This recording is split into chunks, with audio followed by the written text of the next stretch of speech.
আজি আলোচনা কৰিবলৈ লৈছো BC BCom যিসকল ছাত্ৰ ছাত্ৰী 6 সেমিষ্টাৰ পঢ়ি আছে তো বা পঢ়িব বুলি ভাবি আছে তো তেওঁলোকৰ কেইটা সাবজেক্ট পঢ়িব লাগিব আৰু কোনখিনি তোমালোকৰ পঢ়িব নালাগে সেইখিনি দেখুৱাম আৰু তোমালোকৰ যেটো মেজৰ বা মাইনৰ সাবজেক্ট কেইটা আছে আৰু তোমালোক কমন পেপাৰ যেটো AEC MDC BEC আৰু SEC এই চাৰিখনৰ ভিতৰত তোমালোকৰ 6 সেমিষ্টাৰ কোনটো পঢ়িব লাগিব আৰু কোনটো পঢ়িব নালাগে তো ষ্ট্ৰাকচাৰ তোমালোকৰ আগত লৈ আহিছো তোমালোকে চোৱা তো তোমালোকে ভিডিওটো সম্পূৰ্ণভাৱে চাবা তেনেহলে তোমালোকে গম পাবা তো ভিডিওটো স্কিপ নকৰি ভিডিওটো চাই থকা তো এইটো তোমালোকে চোৱা তো গুৱাহাটী ইউনিভাৰ্সিটি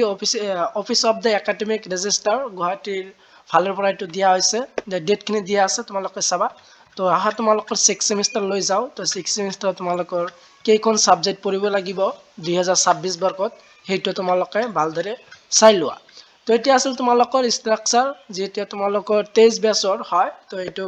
এইখিনি হকনিখিনি তোমালোকে ভালদৰে পঢ়ি চাবা যেটো কোৱা হৈছে FYMP 2023 বেচৰ ছাত্ৰ ছাত্ৰী যেহেতু এতিয়া 2026 বৰ্ষ তো 2026 বৰ্ষ যেটো 6 সেমিষ্টাৰ পঢ়িব তো 2025 ত যেটো 5th সেমিষ্টাৰ পঢ়িলে তো 5th সেমিষ্টাৰ ইতিমধ্যে যেটো এক্সাম দি দিছে তো তেওঁলোকৰ যেটো এতিয়া 6 সেমিষ্টাৰ পঢ়িব 6 সেমিষ্টাৰৰ কেইটা সাবজেক্ট আছে এটো চোৱা তো তোমালোকে দেখিবলৈ পাইছে ইয়াত 6 সেমিষ্টাৰ তো এটো টাইপত দিয়া তোমালোকৰ মেজৰ আৰু BSc তো তোমালোকৰ যিসকল ছাত্ৰ ছাত্ৰী মেজৰ লৈছে তেওঁলোকৰ আগত দি আছো আৰু যিসকলে মাইনৰ পঢ়ি আছে তেওঁলোকৰ পিছত কৈ দি আছো তো মেজৰ লোৱা ছাত্ৰ ছাত্ৰীসকলে প্ৰথমত চোৱা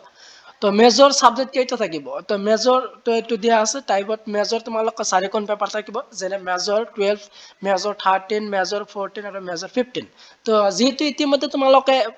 5th সেমিষ্টাৰৰ মেজৰ 8 মেজৰ 9 মেজৰ 10 আৰু মেজৰ 11 খন তোমালোকে চাৰিখন মেজৰ পেপাৰ পঢ়ি আহিলা আৰু যেটো এটা ইন্টাৰ্নশিপ আছিল হেইটো তোমালোকে কৰি দিছা তো এতিয়া যেটো 6 সেমিষ্টাৰ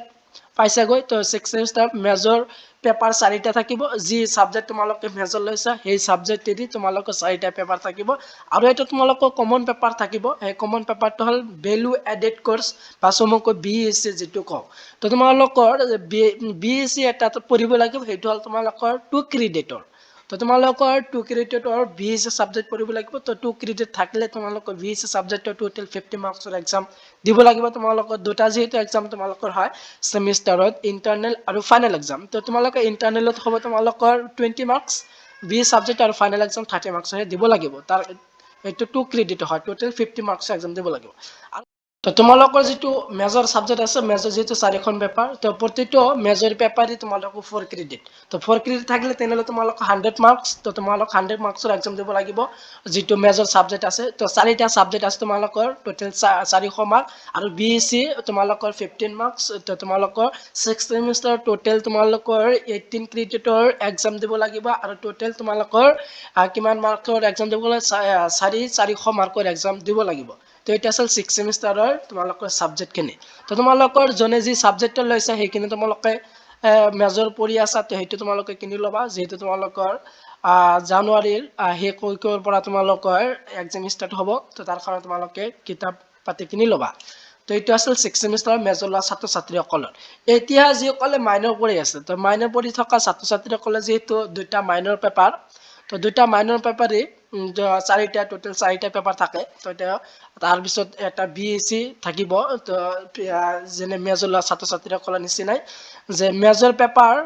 সৰি যেটো মাইনৰ আছে মাইনৰ 1 থাকিব দুটা পেপাৰ আৰু মাইনৰ 2 যেটো আছে হেতু থাকিব দুটা পেপাৰ তো হৰমোট 4টা পেপাৰ পঢ়িব লাগিব মাইনৰ লোৱা ছাত্ৰ ছাত্ৰীসকলৰ আৰু যেটো BSc সাবজেক্ট আছে তো BSc সাবজেক্ট সকলোৰে এটো কম্পালসৰি হয় এটো তোমালোকে পঢ়িব লাগিব তো BSc সাবজেক্ট 15 মাৰ্কসৰ তো এটো আছিল তোমালোকৰ 6 সেমিষ্টাৰৰ মেজৰ এন্ড মাইনৰ লোৱা ছাত্ৰ ছাত্ৰীসকলৰ যেটো ষ্ট্ৰাকচাৰ বা সাবজেক্ট কেইটা পঢ়িব লাগিব হেতু তো এটো তোমালোকে চাবা তো এটো আছিল তোমালোকৰ 6 সেমিষ্টাৰৰ সাবজেক্ট বিলাক তো তোমালোকে জনে যি সাবজেক্ট লৈছে সাবজেক্ট কিনি তোমালোকে পঢ়িবলৈ আৰম্ভ কৰা যেহেতু তোমালোকৰ মাৰ্চত তোমালোকে ইন্টাৰনেল এক্সাম দিব লাগিব তো আজিৰ ভিডিওটো ইমান আছিল ভিডিওটো তোমালোকৰ বন্ধু বান্ধৱীৰ লগত বেছি শেয়াৰ কৰি দিয়া যাতে তোমালোক সকলো বন্ধু বান্ধৱীয়ে কথাখিনি অতি সোনকালে গম পায় তো আজিৰ ভিডিওটো ইমানেই আছিল